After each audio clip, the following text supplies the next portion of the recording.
Hey, Pete, I do have a question, if you can hear me Yeah, clearly.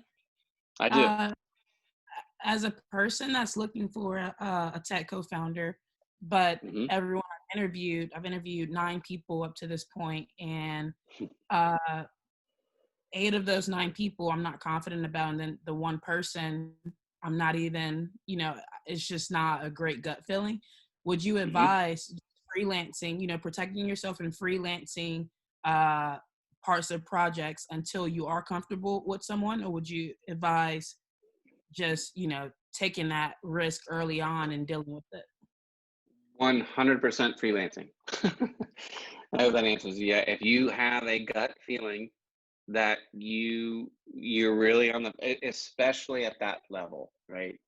Mm, That's a co-founder. That's a person that's going into the trenches with you, and they're going to be with you hopefully for a long time, right?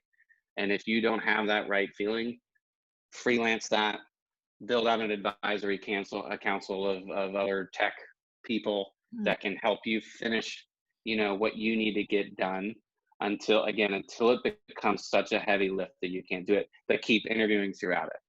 Right. So, but yeah, I wouldn't say at this point to kind of take that risk because it may really harm you down the road. And it might not happen in the first 3 to 6 months. It may happen in 2 years when you realize that you can't work with this person. And when you start talking about diluting someone's equity, diluting someone's stock, or removing them, as a co-founder, that's a very difficult conversation to have.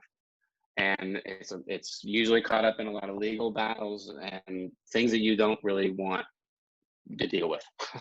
So again, if you're on the fence, keep looking, and try to freelance it. And again, if it's a major issue and it's really hurting you right now with stuff that you need to get done, I'd advise to try to get connected to some tech advisors that can give some of their free time. Some maybe it's paid, but it's not really that much.